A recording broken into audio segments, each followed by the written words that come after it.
Artist Miriam Makeba. Here is the magnificent African artist Miriam Makeba. Miriam.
are the owner or manager of a building with a flat top roof, then please pay.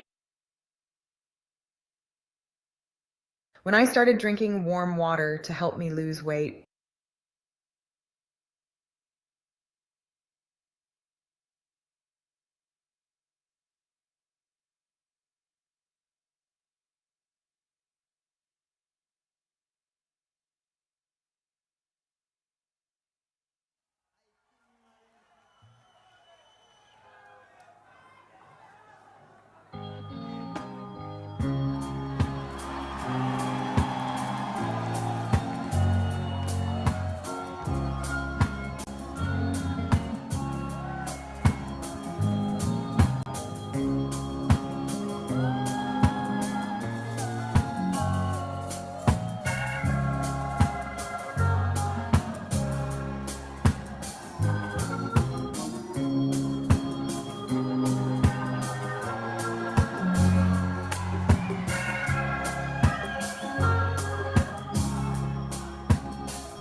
Come on back, peaceful.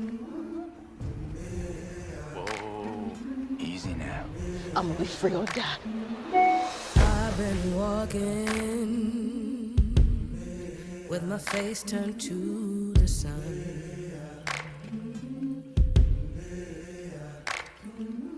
Weight on my shoulders, a bullet in my gun. Oh, I got eyes in the back of my head, just in case I have to run. I do what I can when I can, while I can for my people.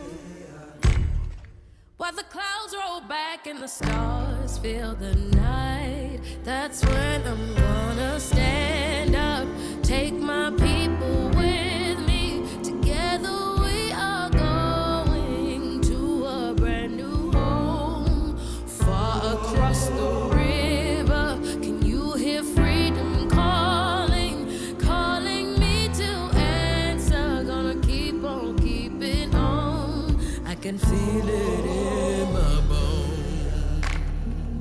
You have made it 100 miles to freedom. Would you like to pick a new name to mark your freedom? Keratin. Early in the morning, before the sun begins to shine, we're gonna start moving towards that separating line. I'm wading through muddy waters. You know I got a made up mind, and I don't mind if I lose any blood on the way to salvation. And I'll fight with the strength that I got until I die. So I'm gonna stand up, take my people with me. Together we are going to a brand new home, far across the river. Can you hear freedom calling, calling me to answer? Gonna keep on keeping on. Harriet, welcome to the Underground Railroad. And I know what's around the bend might be hard to face 'cause I'm alone, and I just might fail, but Lord knows I'll try. Shine stars fill the sky. Stand up, take my people with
Yeah.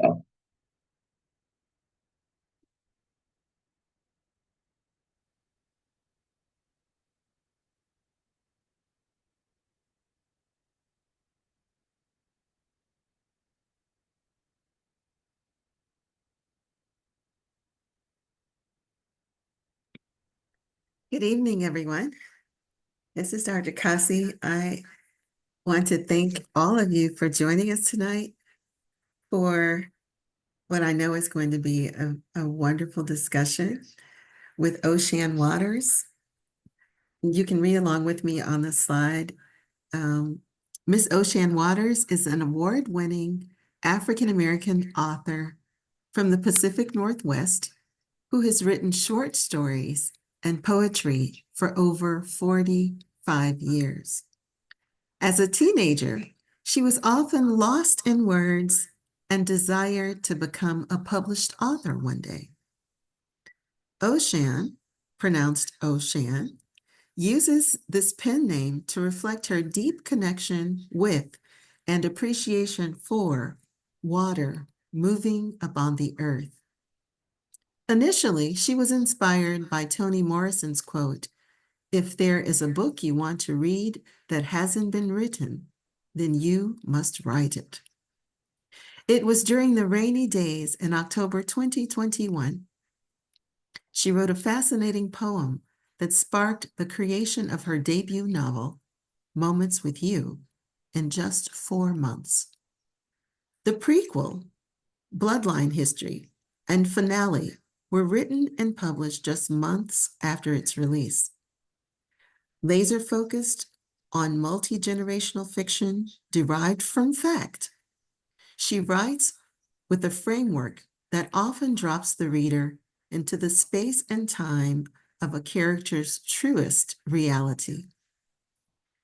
Her work expands on the complexity of humans and their relationships, while navigating through tragedy or overcoming obstacles, yet growing in wisdom and discovering valuable lessons about truth and love. Welcome, Ocean Waters. So before we get completely started, I wanted to have us reflect just for a few moments on some of the music that you were listening to. I deliberately chose music from different parts of the diaspora, and some of you were commenting in the chat, and I just want you to share some of your memories. And I was happy to see that some had some specific memories associated with the different pieces. So if you'll just speak to that just briefly before we get started.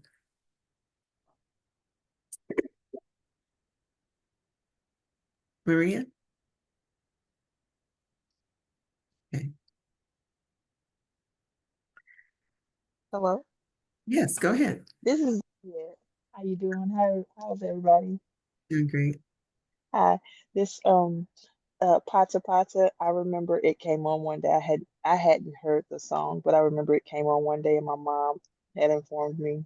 She said that was your uncle's favorite song, and so she called him, and they used to listen to it when they were album because he was a very quiet, shy guy, kid growing up, and so this was the only song he would sing, the only words he would say, and the memories of my mom's. Every time I hear it, that's what I hear, and that's what I think about. So the song brings back memories. Yeah, and it's not my memories, but it's the memory of my mom saying, "Oh, we used to listen to this," and every time it comes on and it plays, and she tells the story, and she calls my uncle, and she reminisces. So nostalgia for her. Thank you for sharing that. Someone else want to share? I'll go. Please. Well, the song that jumped out at me was No Woman, No Cry.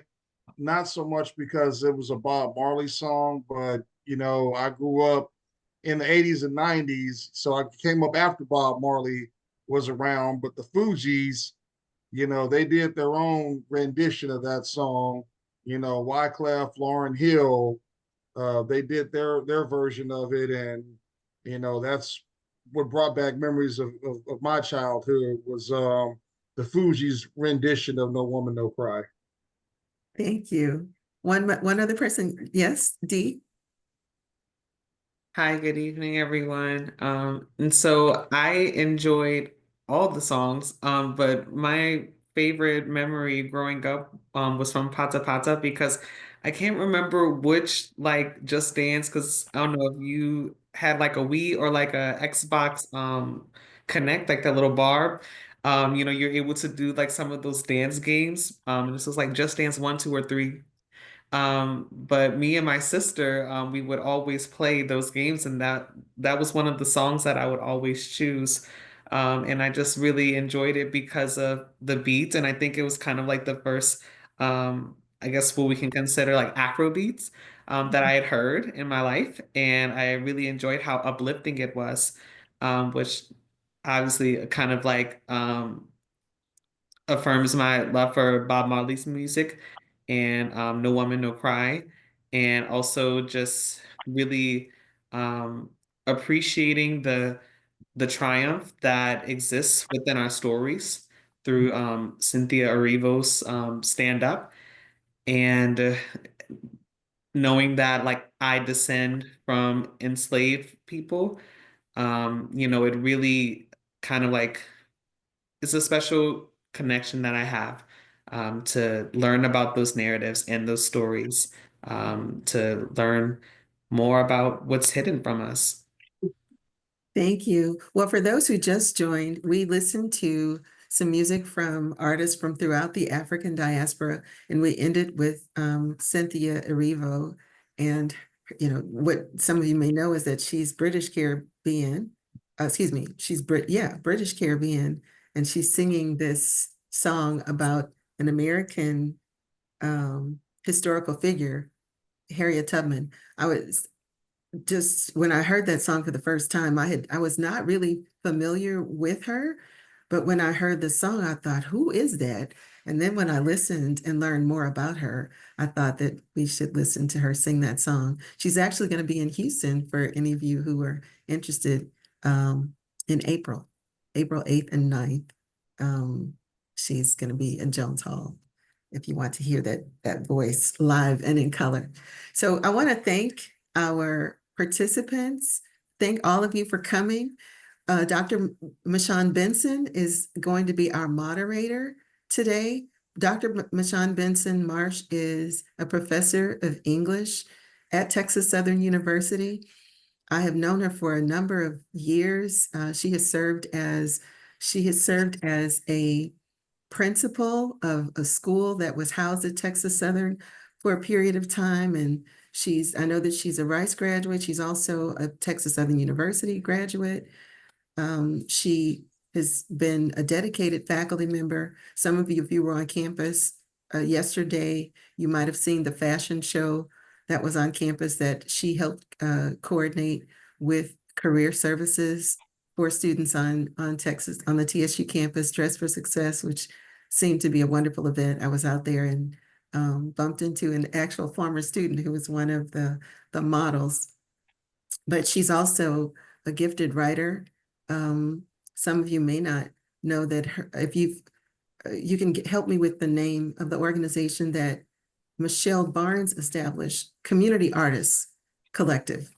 She and Dr. Sarah Trotty.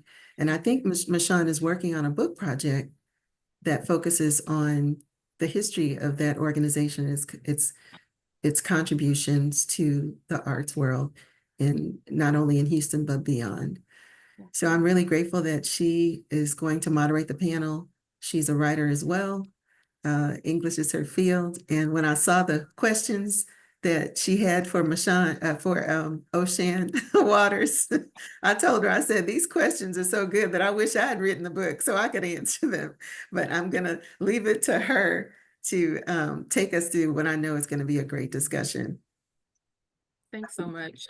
Thanks for everything that you've done over the course of this Black History Month, Dr. Kossie. The activities were just so enriching, and I'm grateful for just to have been asked to be a part of this. event this evening. So I regret that I have not met the author before now. And so, Ms. Waters, thank you so much. Is it Miss, Dr., Professor? What's your title? What would you prefer that I call you? It's Oshan. It's Miss. Okay. And can you please just call me Michon? We are Yes, family. Michon. Okay, family. Okay. Okay. We're family tonight. Okay. I feel like I know a little bit about your family, you and what's going on. Yes, you probably do now. Okay. So, this book, let me tell you something. Yes, ma'am.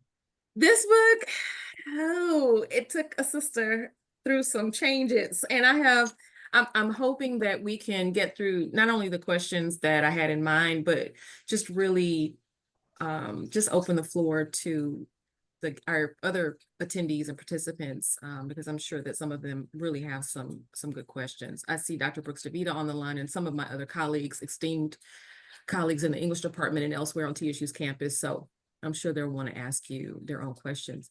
So let's just get started. And I'm going to start with that first question. I won't go chronologically, but we'll just let it flow organically. So what was the impetus for what I'm considering an epic? And I'm sure, I don't know how you would characterize it, but how did you even initiate this project? Well, it began from my second book, Making French Chocolate, and writing that story of Delphine and Philippe, and the evolution of that. Simultaneously, I was actually writing the backstory more as a bonus to kind of lead us to some of the foundation of Delphine's family and why she was responding or had an experience that she had in that particular book. So I was writing them simultaneously, and then it evolved into its own book. And initially I was really writing for a very small circle, my friends. And when I wrote my first book, I had actually asked a couple of indie authors, which I am an indie author. I asked them to read my manuscript of my first book. And from their feedback of don't change nothing, publish this, I did. So my initial audience was my close circle of friends, and sharing fictional story based on historical facts, stories told to me, stories I've overheard, and really invoking my personality into that to really show a broad picture versus what I had either viewed in historical film or miniseries, or what I had read over my lifetime, that I enjoyed reading, Roots and Malcolm X and some of these other wonderful depictions. I did not see, or I had not come across something that really focused on the bigger picture, as well as a very specific story through a lineage of women, and how their choices, how their experiences, how it impacted generations and the decisions and their lives throughout the times. As the times changed, how things changed, but also how things stayed the same. And I really wanted to focus on the sisterhood and the bonds and the camaraderie versus more so the struggle and the cruelty of the time periods they were in, even though that's more of the backdrop, and that is depicted in the story in the times. It was more about relationships and the experiences of those people, and how they were impacted by those. Does that help answer your question? I can't hear you. I'm sorry. Apologies. So the Delphine that you mentioned in Making French Chocolate, is that the same Delphine Delacroix who is the mother of Chantal Marie? Yes. Yes. Okay. And so you kind of bring forward that story, that painful story that she eventually discloses to her child, right? Yes. So let's go back though, before we get to Delphine, Mm-hmm. let's go back because I like what you said about this story emanating from the relationship between sisters, right? You mentioned roots, and most of us, I guess, and thanks in large part to Kendrick Lamar, kind of resurrecting this King Kunta persona within contemporary rap.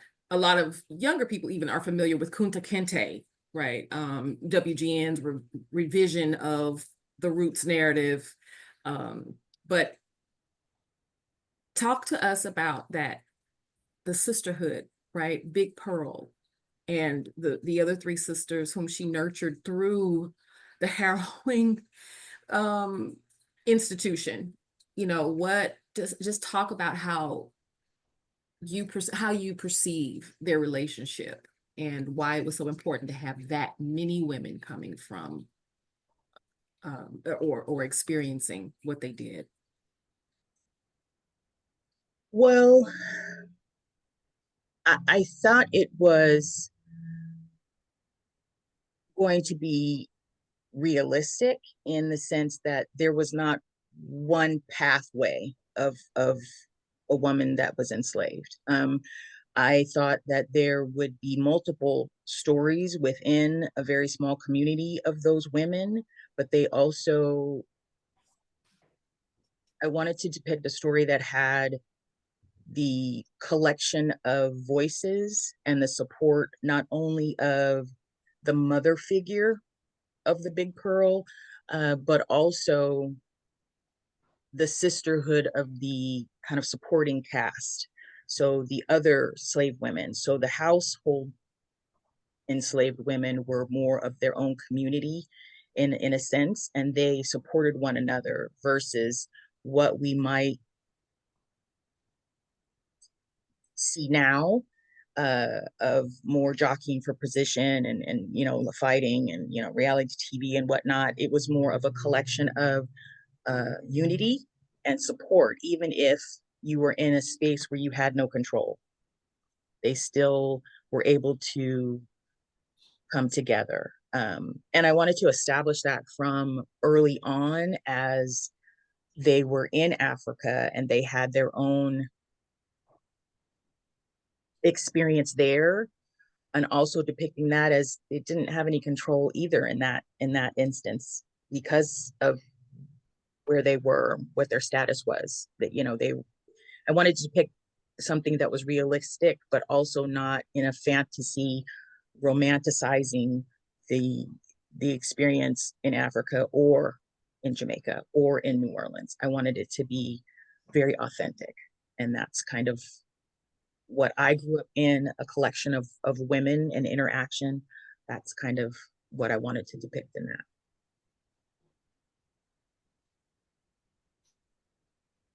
I can't hear you, Michon.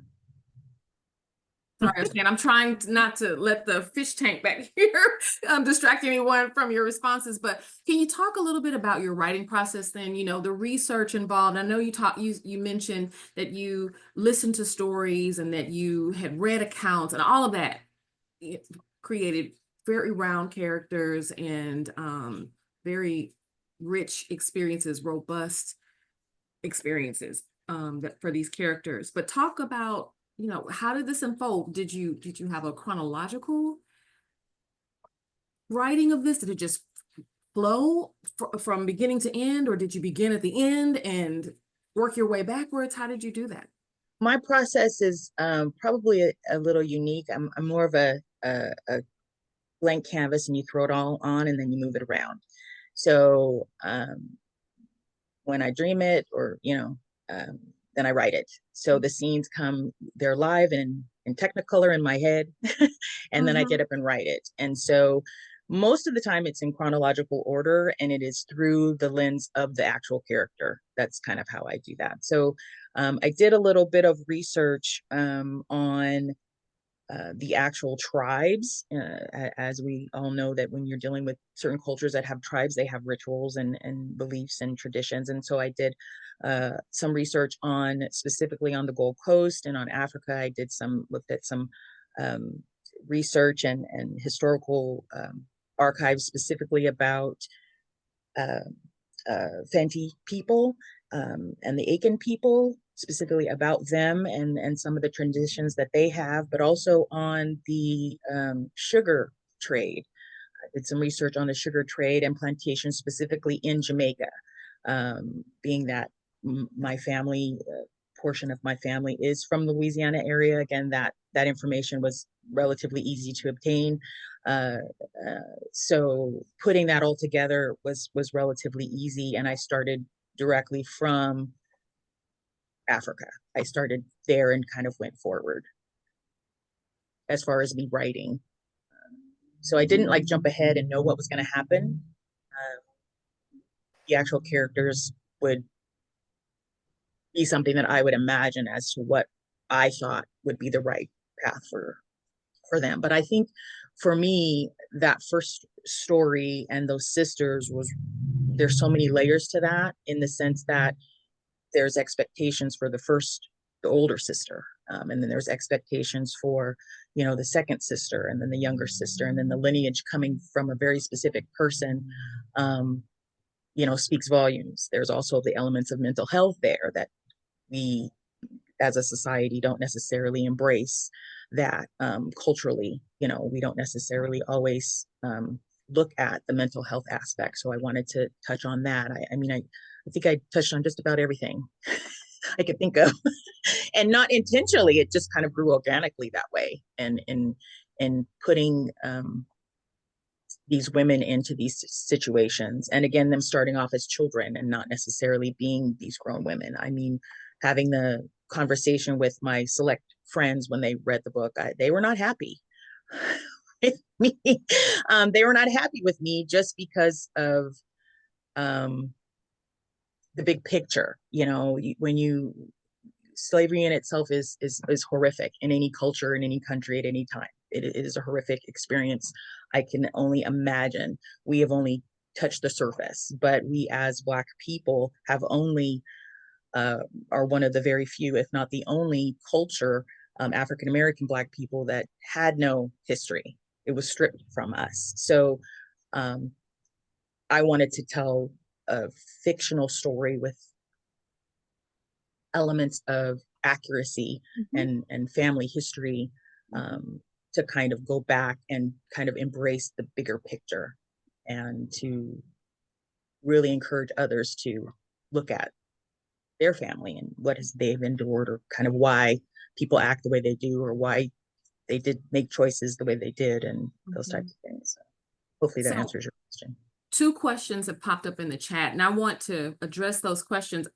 I also want to put a pin in my other question, because I'm curious to know the pushback that your friends gave you, but I'm going to put a pin in that one.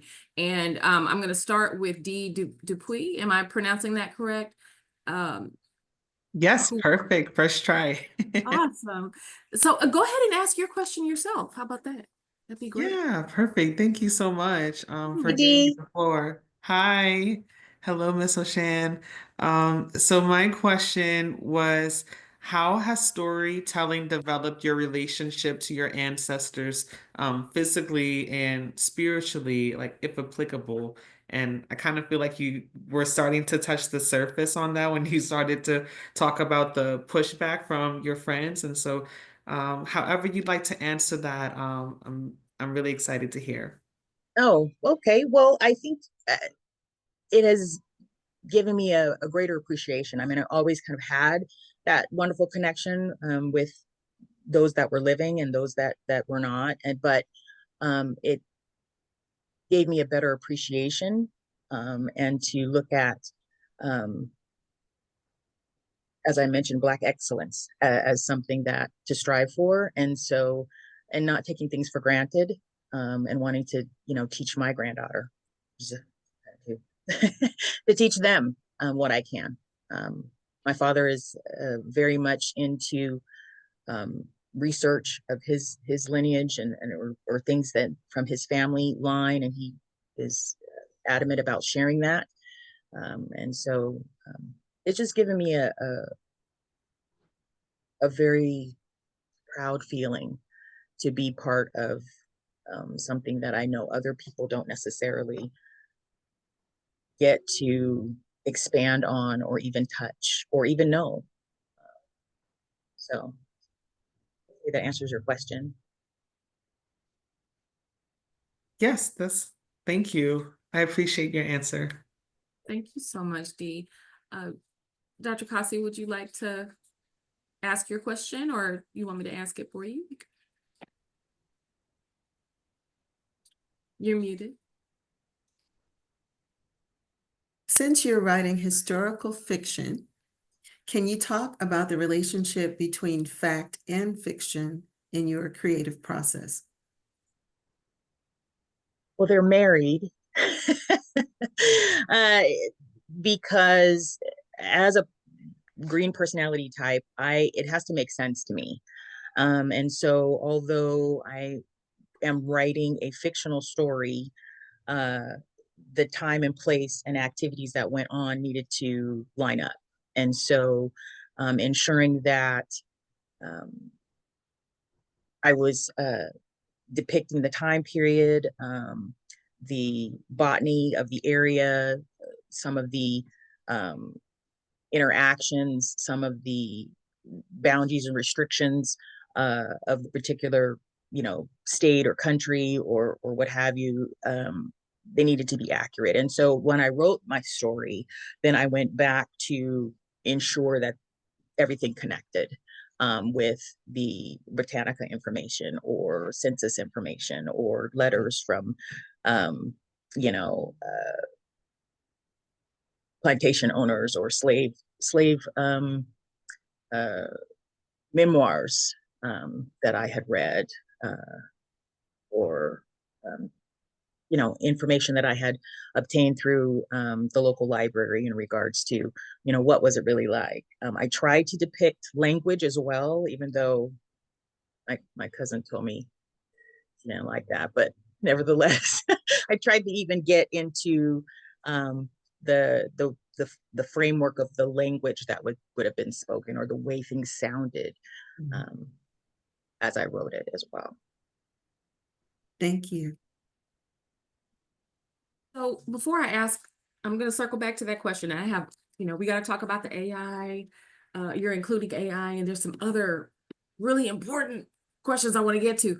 But I think it's important sometimes for readers to hear the text in the author's own voice. Is there any particular section of the book or chapter of the book that you would like to present? Can I think about that? Okay, sure. Okay, no problem. Okay. So before I go on to the question about AI, talk a little bit about the pushback that you received from those people who are closest. My friends. They're a diverse group of women, but very small circle, but most of them did not like that and I'm going to quote one who's actually here in the audience. It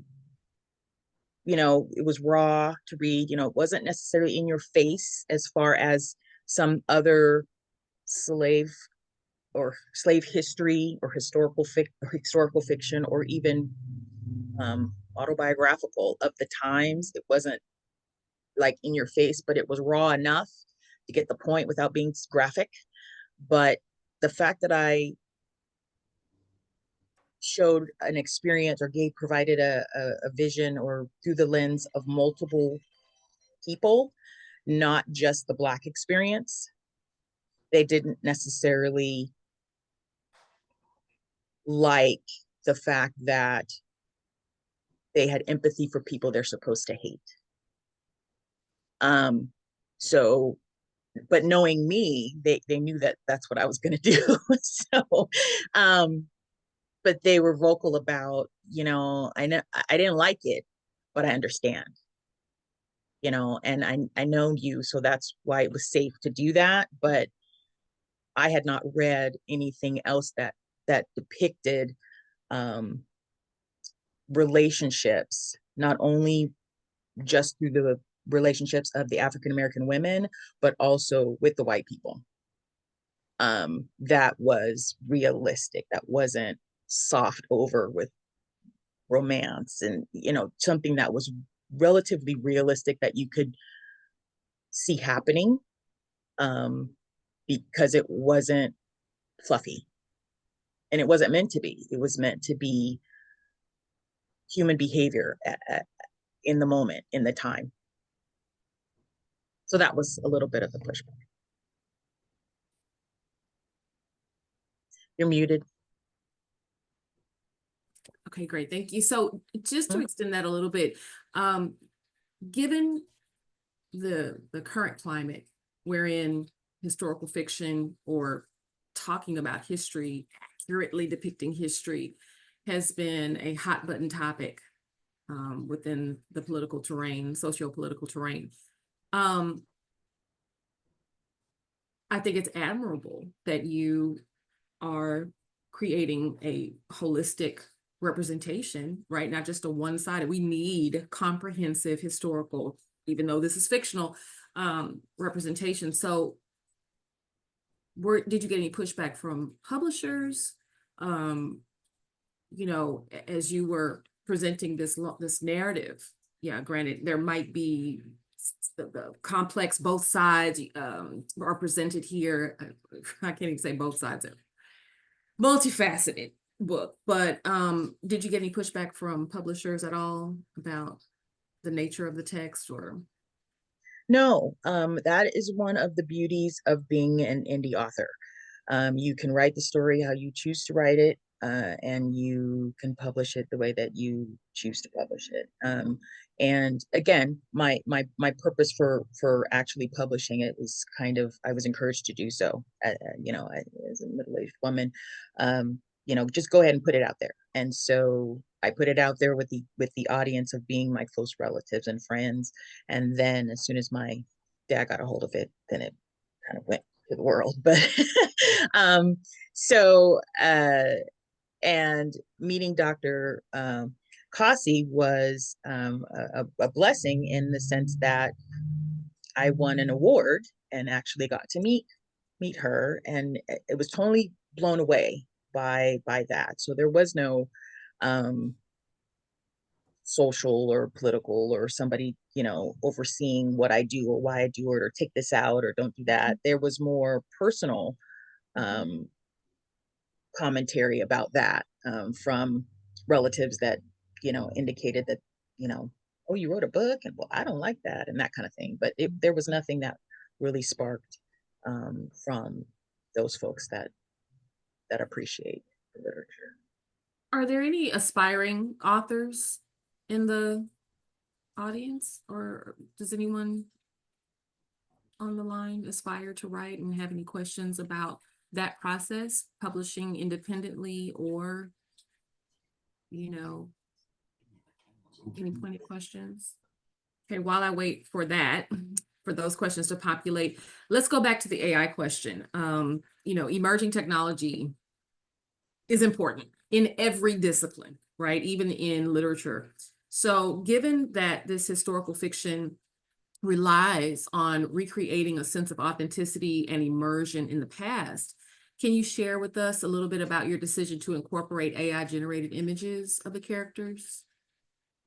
Yes, it was for that very reason. I did not want to use any images of people that I know or my relatives, whatever, because I didn't have authorization or permission from everybody to do that. So I didn't want to do that. And when I hired someone to create images for me, and kind of very specifically to do what I wanted to do, it was to depict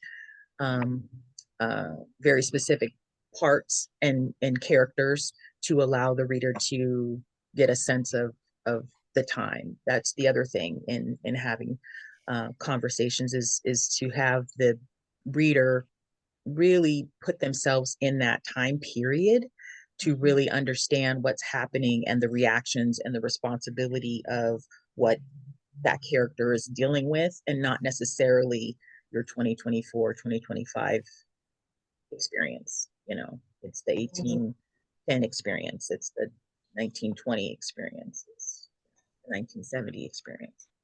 Right.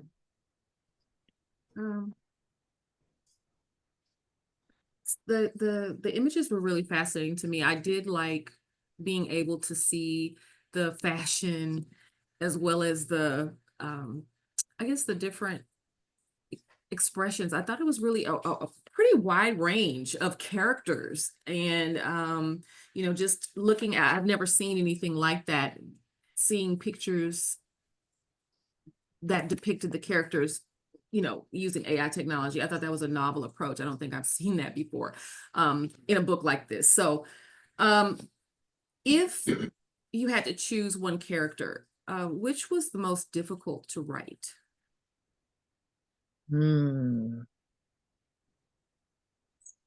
Only one? Okay, well, one or two choose. I'm not, there's so many characters. I'm not you gonna know, force that. I think what was difficult to write for me in the first story would have been Almai's story. The Almai's story of the three sisters, the older sister was the most challenging for me to write. Her experience, I think, was true in depicting of an enslaved woman, young woman, as we would see how an enslaver would treat a slave woman, with some variation, obviously, but the end of her story, the way in which her tragedy was challenging for me to write, because it required me to go into the depression and mental illness that she would have suffered from her experience, and for her to do what she did to end her suffering was hard for me to write. And moving into the later time, I would say Laurel's story was the most challenging to write. She and her daughter. Talk a little more about that. Why was that? I'm sorry? What? Talk a little more about that. Why was that? For Laurel's story, from kind of cradle to grave, if you will, there was a lot happening through her life, and it, without giving things away, there was a lot going on in her life, and there was a lot of strength in her that wasn't always seen. And so I had to write it very specifically and holding back some of her true strength that she really had through her life, and it really wasn't shown until she was no longer here. It kind of showed more after the fact. And then of course her daughter, both of her daughters, that was difficult because of the emotions involved. I don't want to give it away, that's why. No, I understand. And literally almost every chapter is chocked with something that that will spoil it, for people who are trying to get through the book. So but how do you hope, or do you hope, this epic will contribute to a broader cultural conversation about the importance of preserving and critically engaging with history? Absolutely. Absolutely. That I think once it had kind of skyrocketed to win awards, because it's won quite a few of them and people are interested in reading it, I hope that it does get people not only engaged in the story of this fictional story that has elements of my own family in it, but also their own. But really looking at things from a holistic perspective and not so siloed, I think would be healthier all the way around for everyone to be more respectful and empathetic and compassionate about humans, regardless of their background. A lot of my And relationships too. I think that is really the key. What really bonded this, and like I said, the backdrop was the time period, but it was about relationships, rather they be family relationships, they be mother-daughter relationships, they be sister relationships, they be man, husband-wife relationships, brother relationships, family. I mean, it's really a story about relationships and what those, how they're impacted by experiences, historical and present time. That's really what the book is about. And then the changing times really puts a spin on those experiences, and also the kind of the undertow of this myth of why these things are happening, where it came from. That was really the story that I was led to believe and understand. So that's what really sparked this current, or this theme of this book, is where did it come from? Why is it such a taboo? Why is it something you're not supposed to do? And we're supposed to only be here to be safe, only to be with our own kind, to be prosperous and to elevate ourselves. Why?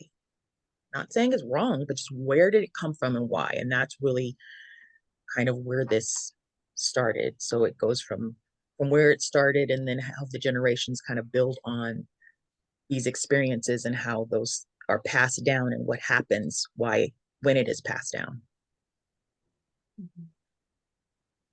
Well, given the theme of the conference, I so love that it immediately makes us focus on the African diaspora. It's not in a single location. And it deals, I was really impressed with how it deals with all of those different histories. As a historian, I'm like, whoa, she did her homework. Thank you.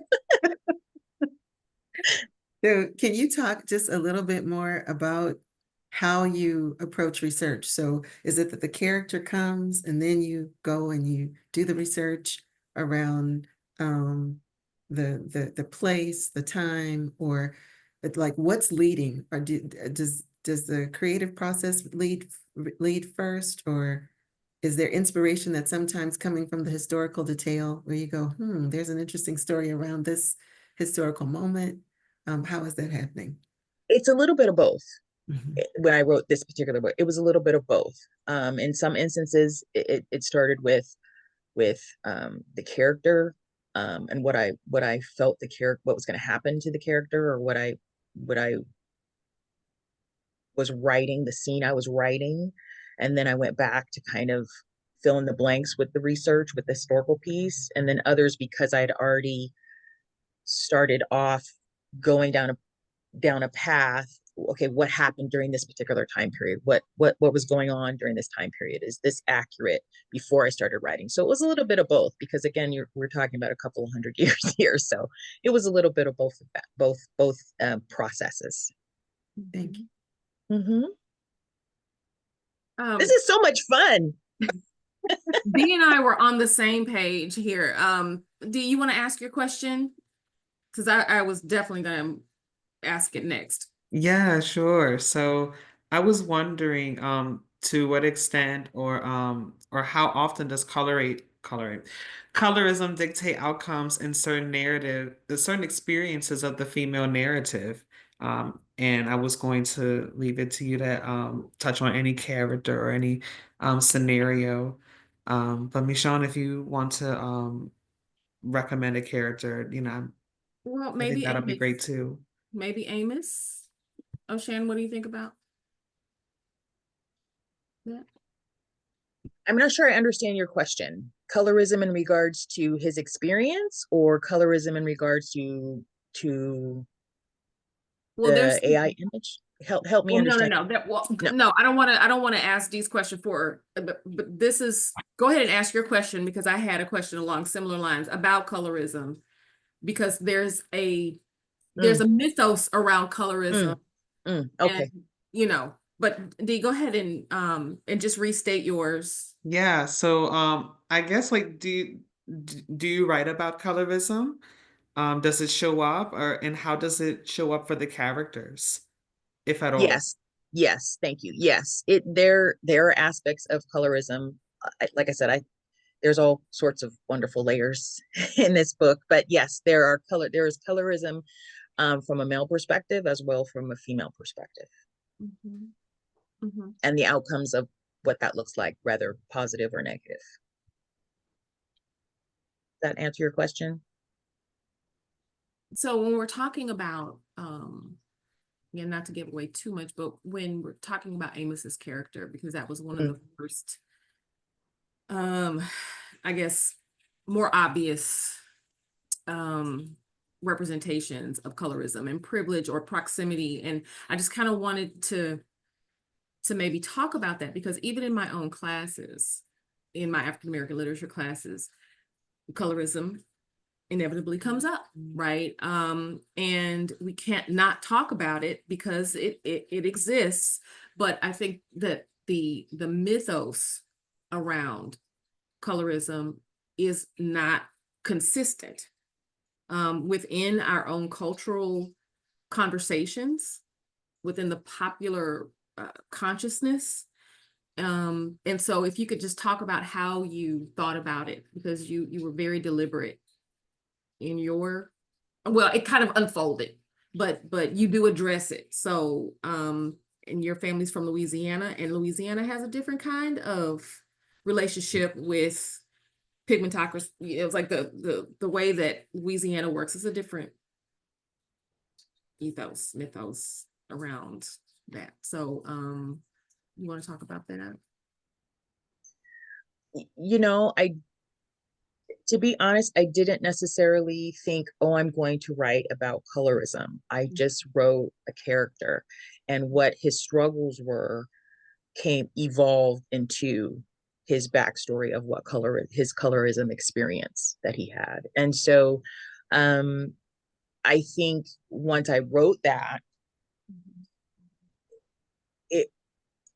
it really just spoke to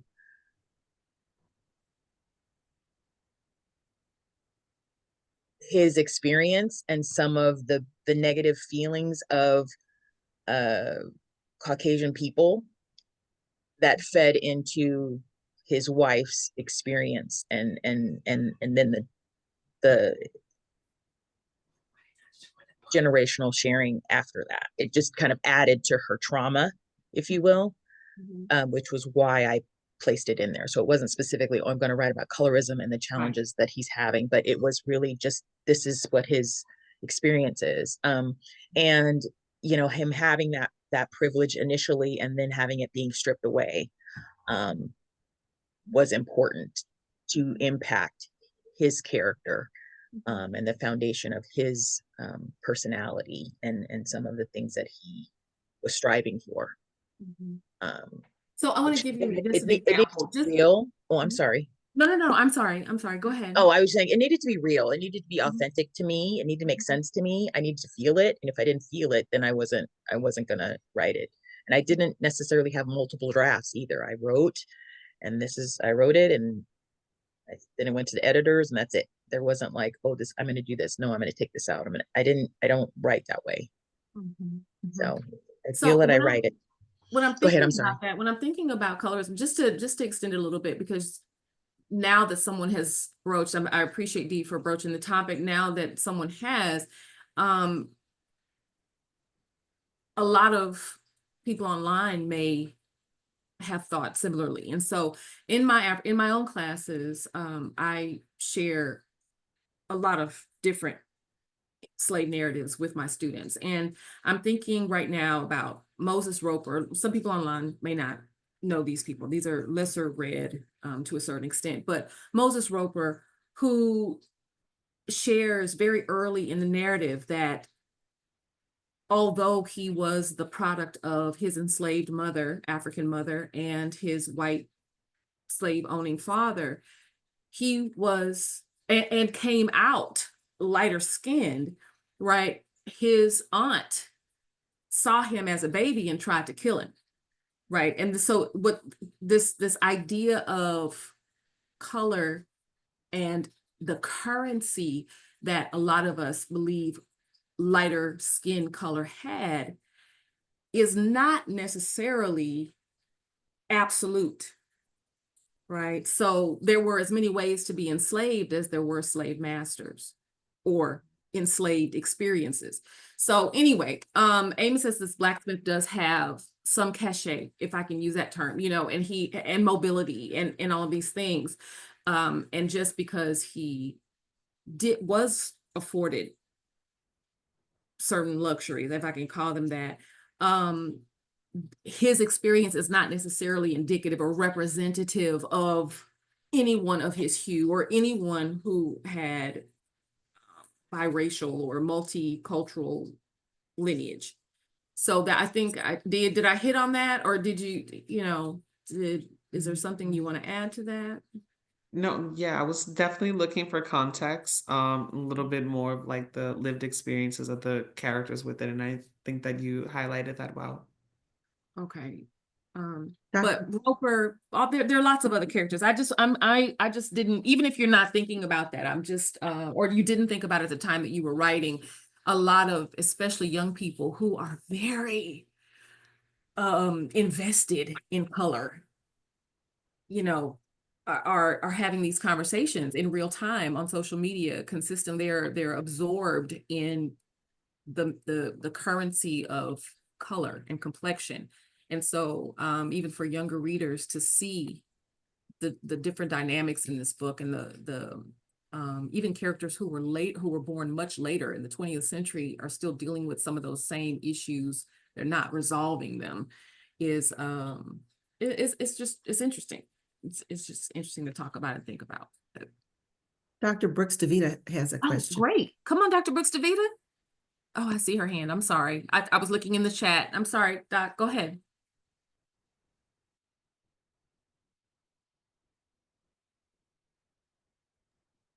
Dr. Brooks DeVita.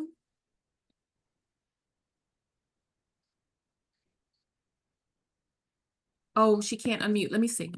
Oh, okay. Let me. Yes, please.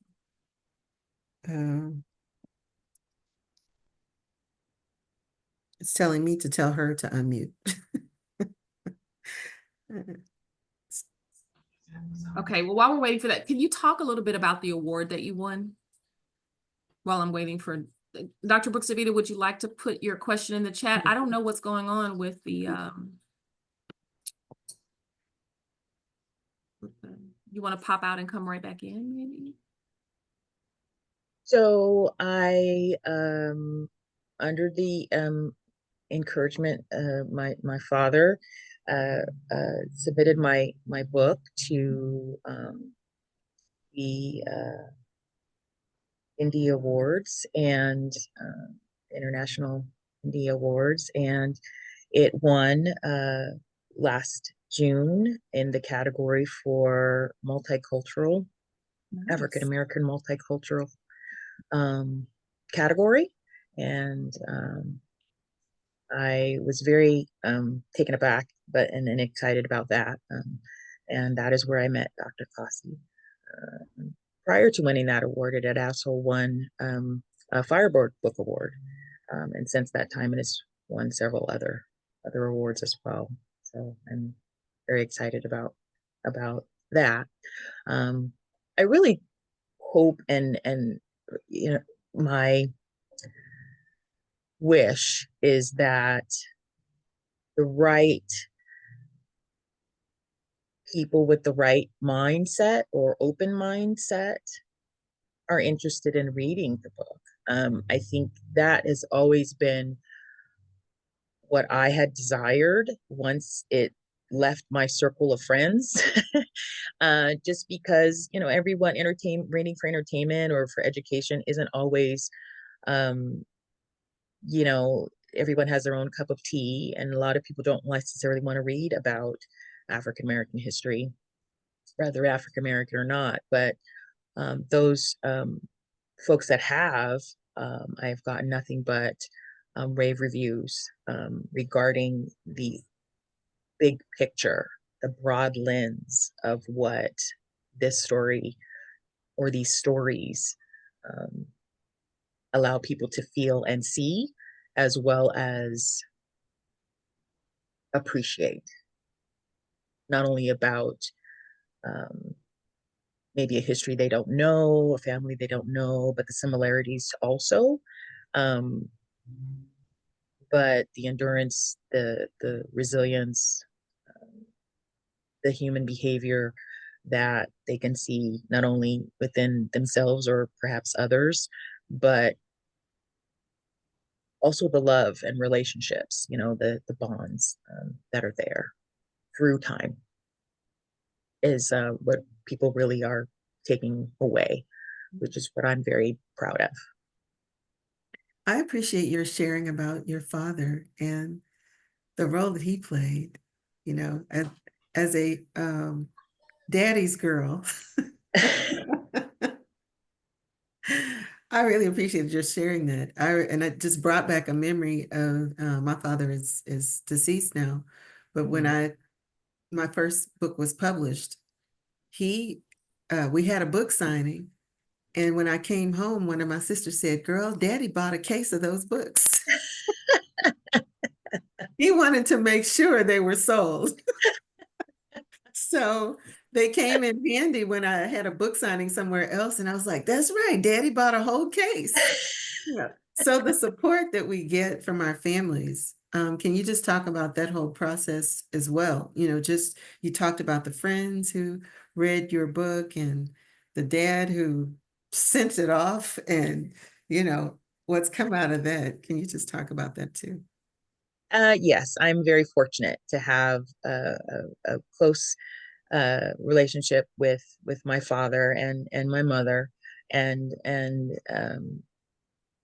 they encouraged me to just do what I do, and you know, their support has, as well as my friends, close friends, their support has really elevated me to know that I made my wish or dream come true from a teenager, and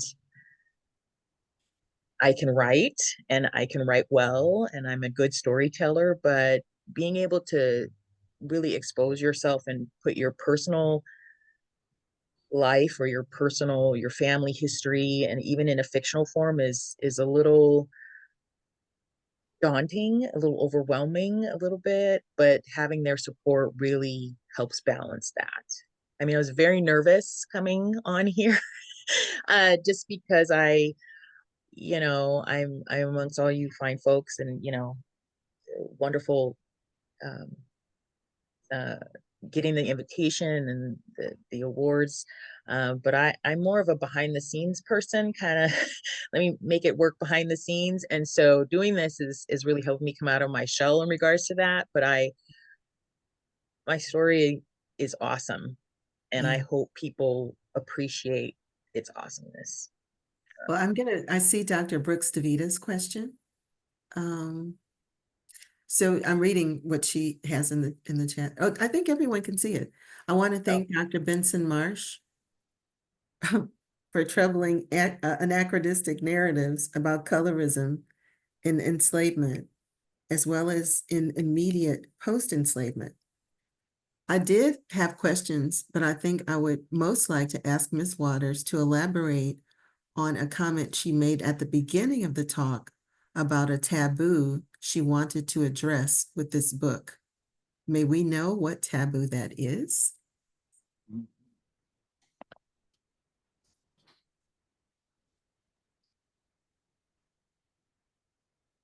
don't know if I should say. Do you think I should say, Dr. Kossie? You're among family. Please say it. Yeah.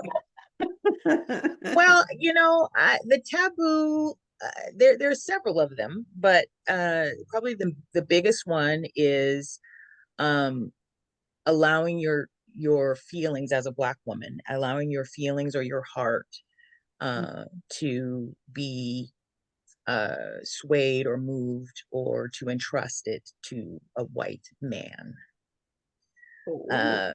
So that is in the sense from the very beginning, that warning of initial from the slave women was to try to avoid them as much as possible.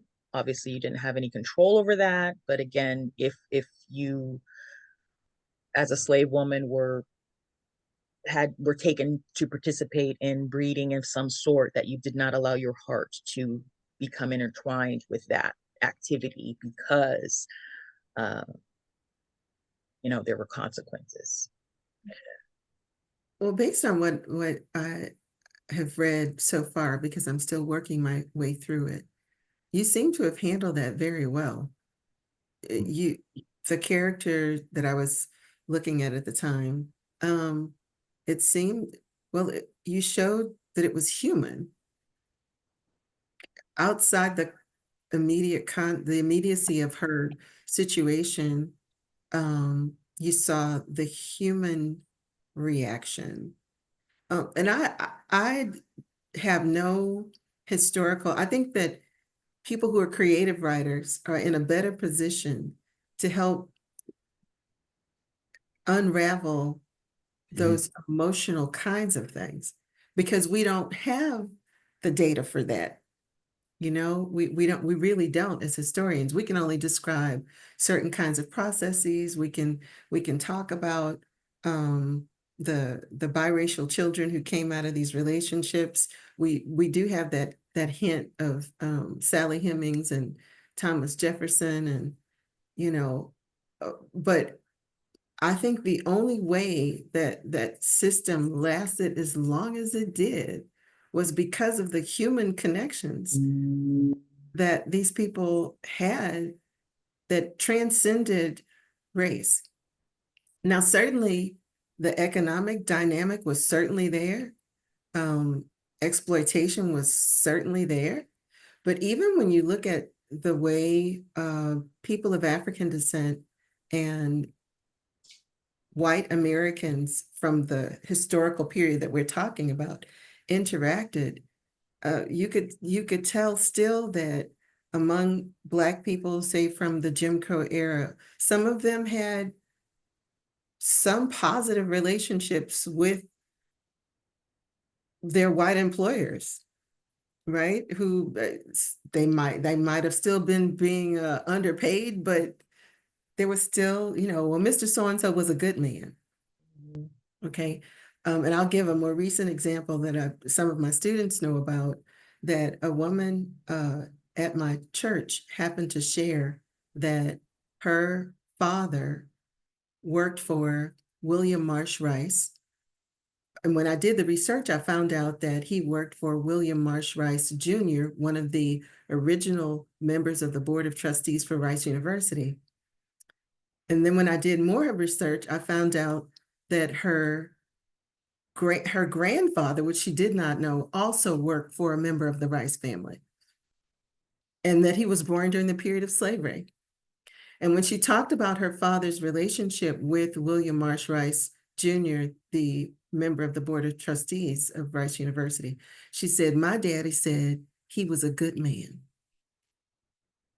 Yet, she also said that he lived away from her family in what she described, a shack that William Marsh Rice Jr. built for him. He lived in this shack to take care of his properties in the Fifth Ward area near Clinton Drive. Some of you may be familiar with the East River Golf Course. That's where Johnny Taylor's father died, in that little shack, as she described, that William Marsh Rice Jr. built for him to stay on.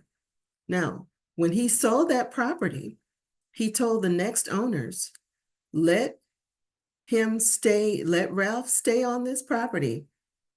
I'm selling it to you, but you have to let him stay on the property. Well, when Ralph Taylor died, he died in that same house that he lived in to serve as a watchman over the properties for William Marsh Rice.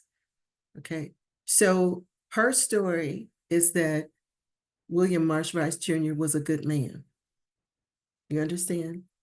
But when my students have listened to the oral history that is now in the archive of Rice University, when they listen to it, knowing the history of slavery, they also see the exploitation in the story. You see? So this is a modern day example. Johnny Taylor is 85 years old. And it also helps us to see that even while, sometimes people will say, well, this was a long time ago. Well, enslavement really wasn't that long ago. If she's still alive, at 85, remembered her father's experience, who was connected to his father's experience. Now, his father would have been an urban slave, which was different from, say, some of those who would have worked on the sugar plantation in Sugar Land, which is not so far from Houston and Fort Bend. But this is it helps you to understand why a book like this, a saga, that takes the time to look at the history and to try to unravel the emotions can help move our understanding forward. I agree 100%. I think that was one of the interesting things that I learned as an indie author, and just trying to get to know if there were other people that were interested in reading. And before meeting you, I was a little discouraged because there wasn't a lot. I didn't know the right pathway, again, because my audience was my friends. So I didn't know the right pathway. So I joined a lot of social groups and things to kind of figure out, if there was some interest in people buying these, some of my literature. And what I found was that these categories, or these genre squares or buckets that is out in the literary world are not really a good fit for the way in which I write, my style, or the stories that I have written thus far, just because this is probably the only one that kind of fit in historical fiction, African American historical fiction, if you will, just because I write with the lens of emotion, as well as fact, or kind of process, so it's fused together, and it doesn't necessarily fit in, romance or whatnot. I would say more women's fiction, just because this is through a lineage of women and their experience, but it has those other elements in there to make it a complete story.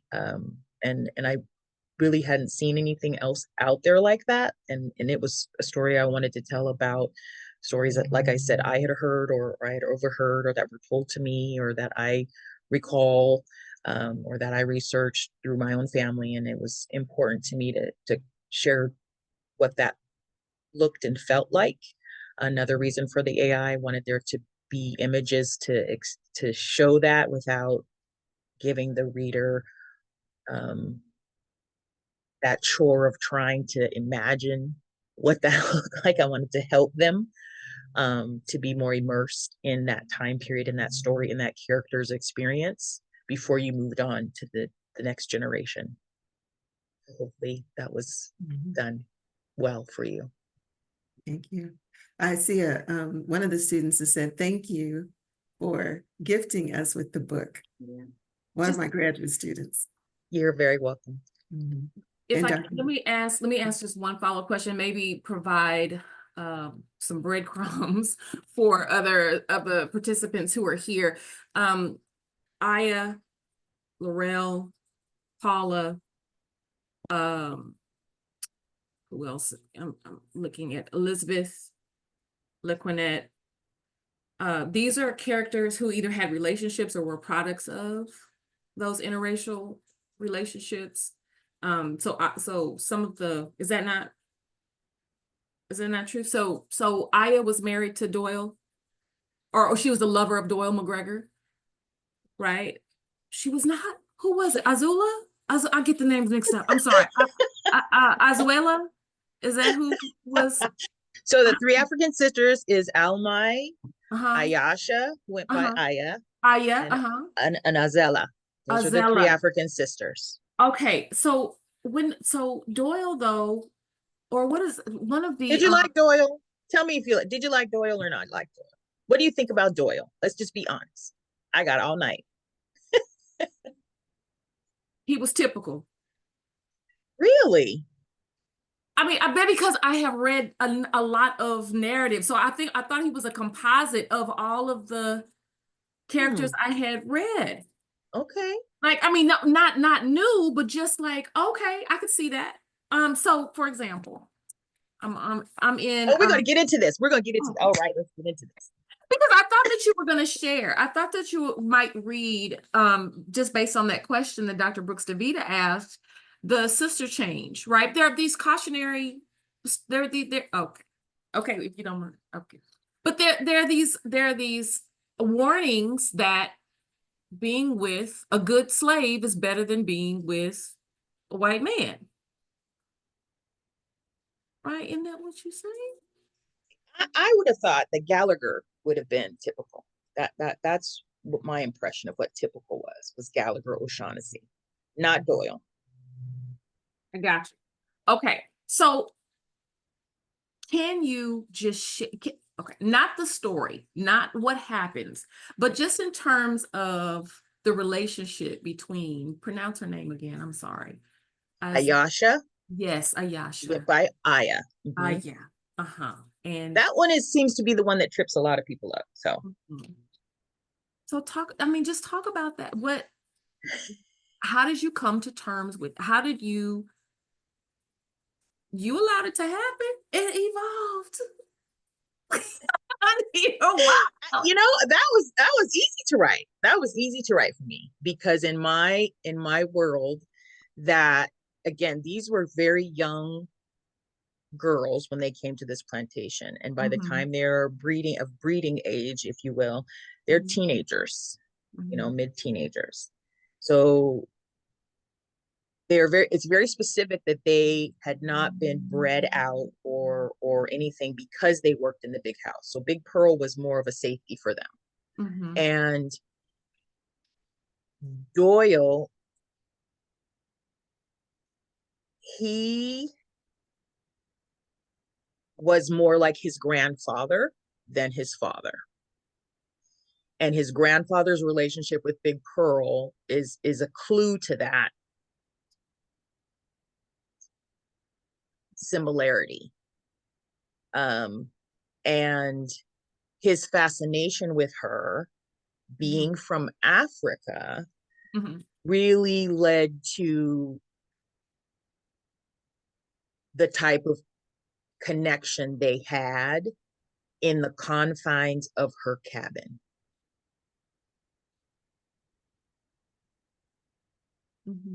I think her response or reaction to that led her to make the decisions that she made, regardless of what all occurred throughout the time period of her life. But everything was in the confines of her cabin. And one of the things I think is really fascinating when I talk about some of these key points that a lot of people don't necessarily want to connect with, or they don't like, is the time period that we're talking about is not just an enslaved time period for women, for African American women. Their time period is also an entrapment for white women. It's also, I mean, they're confined to something very specific. as well as the men. They're confined to something very specific. So there wasn't any breaking out, you couldn't do on your own. I mean, how are you going to live if you didn't own a plantation? If you're the heir, what are you supposed to do? So looking at these people were restricted to this time period, and they're working within the narrative of this time period. They're having relationships, they're changing directions to their lives within the confines of this time period, or the plantation, if you will, or the economics of their land, or how you make a living, or what have you.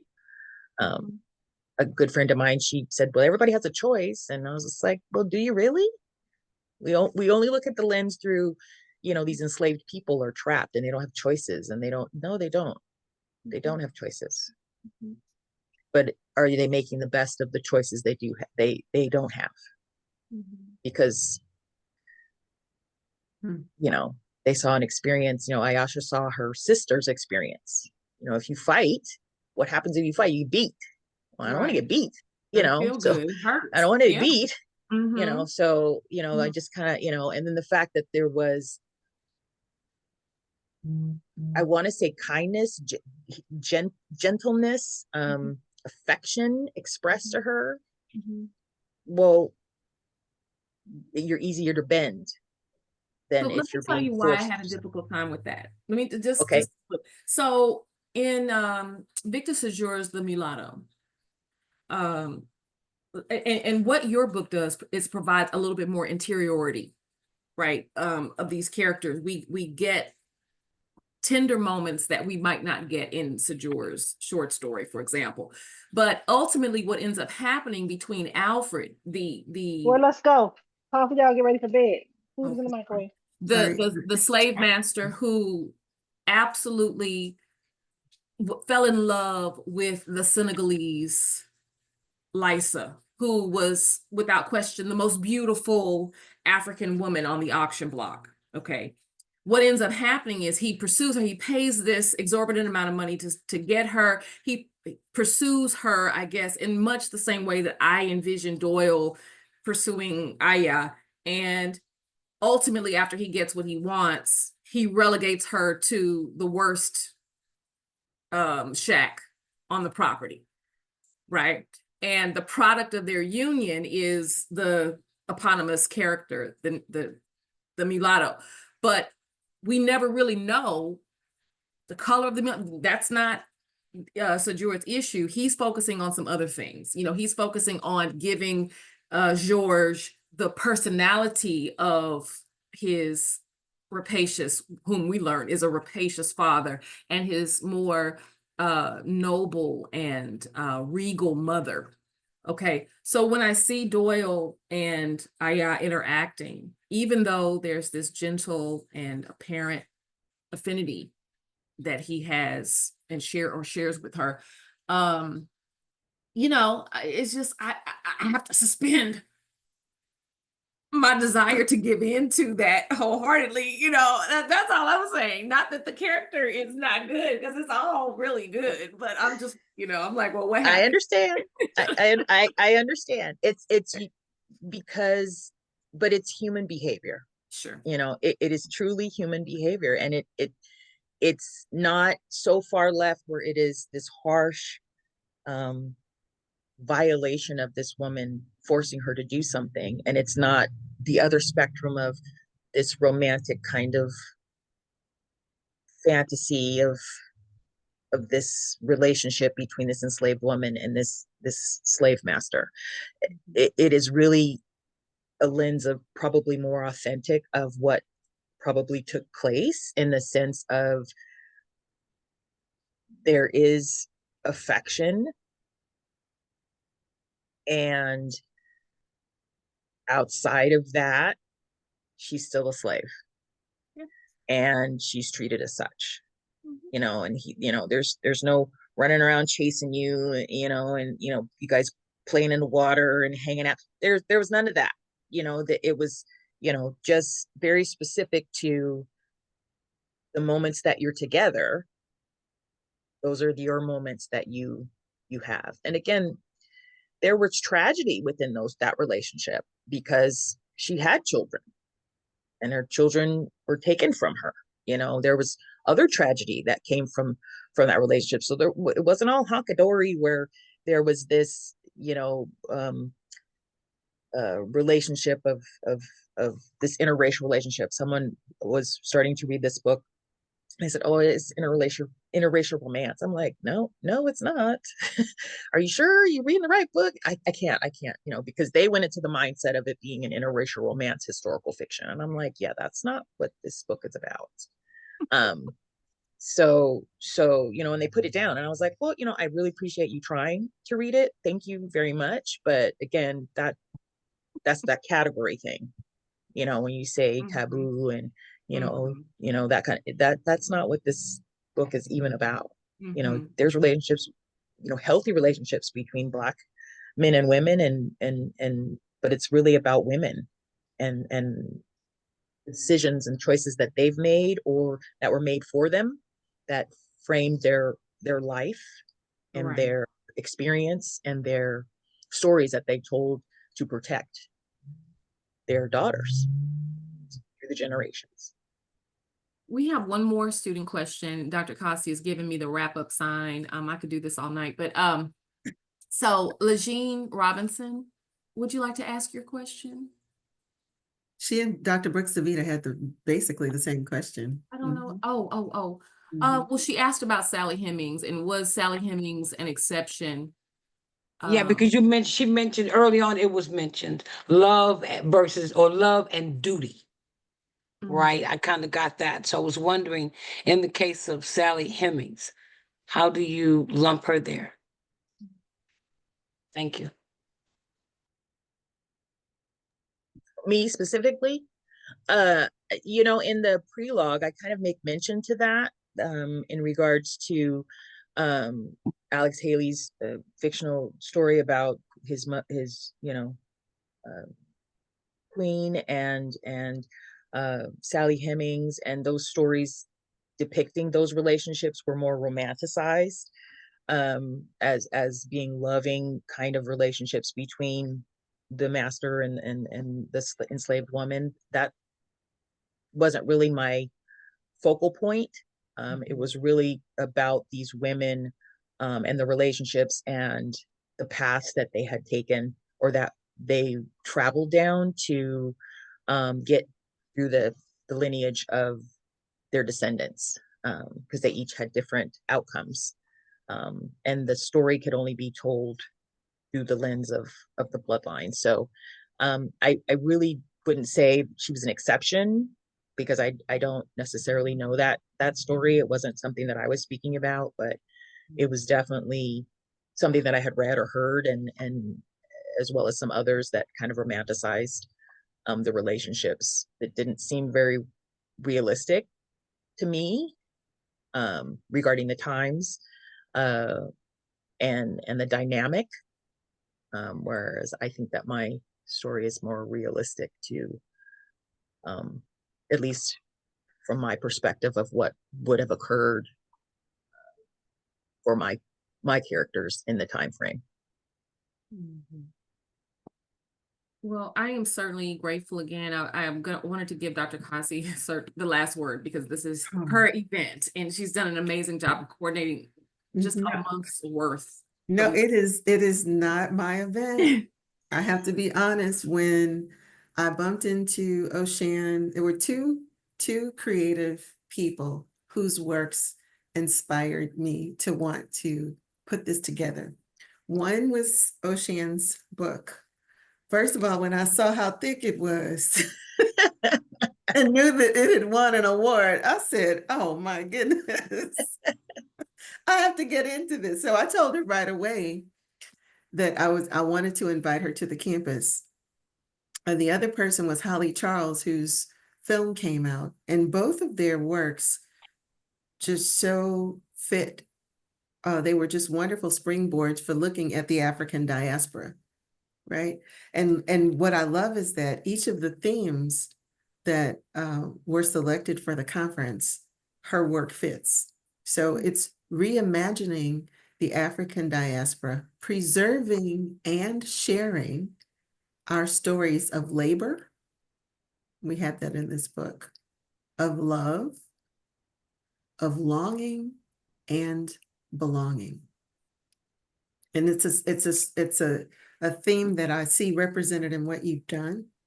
It's a theme that I've seen represented in everything that was presented over the course of this month. So I just knew that this should be the book that we end with, because it marries both fact and fiction.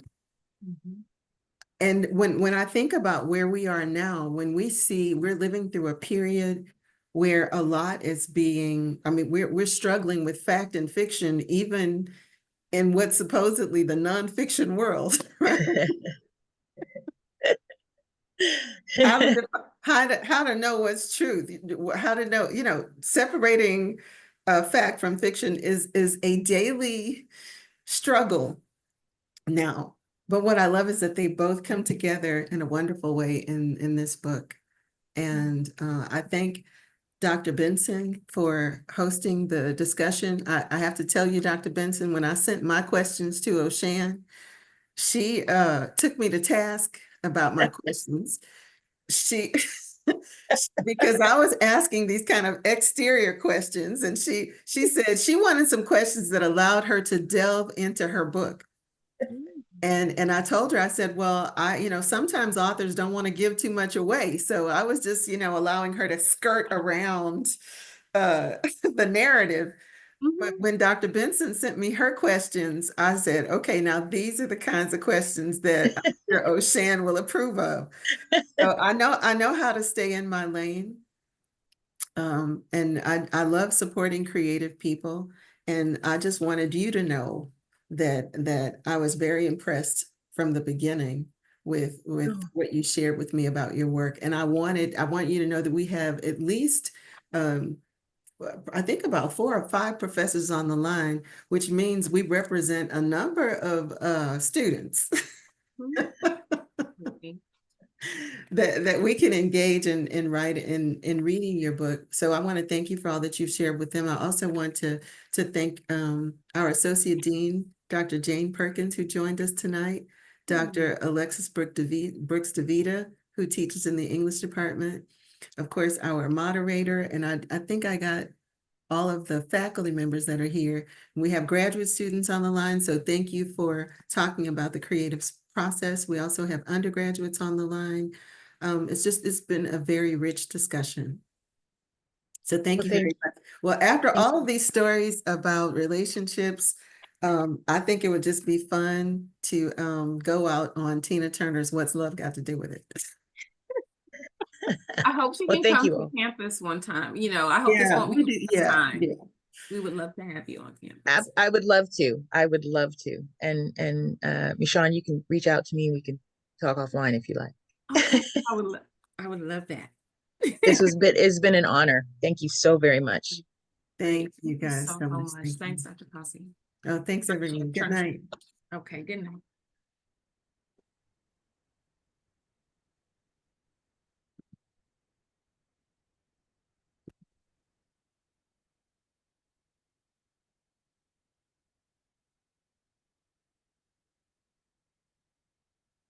Being your most authentic self, however that may be, is your superpower. Hi, my name is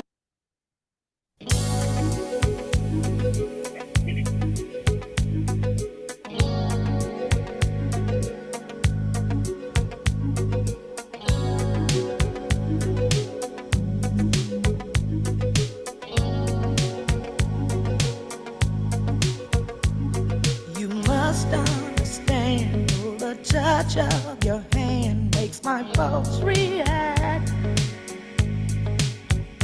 That it's only the thrill of boy meeting girl, opposites attract. It's physical, only logical. You must try to ignore that it means more than that. Oh,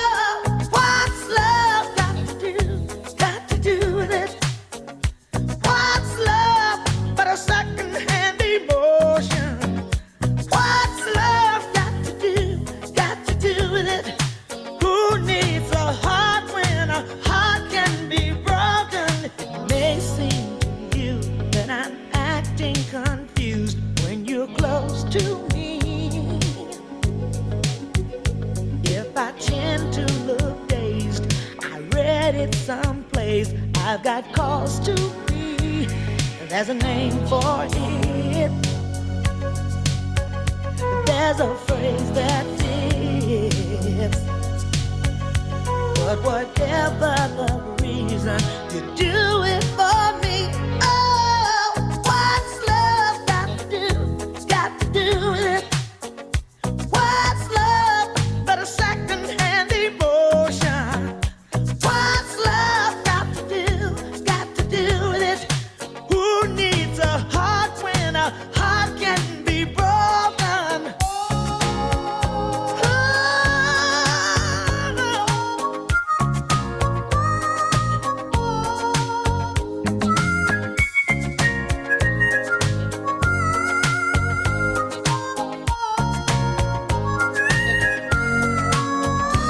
I've been taking on a new direction, but I have to say, I've been thinking about my own protection. It scares me to feel this way. Oh, what's love got to do? Got to do with it. What's love but a second-hand emotion? What's love got to do? Got to do with it.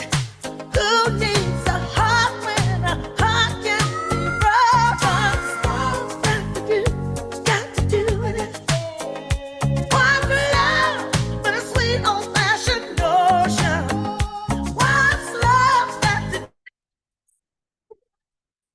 Who needs a heart when a heart can be broken?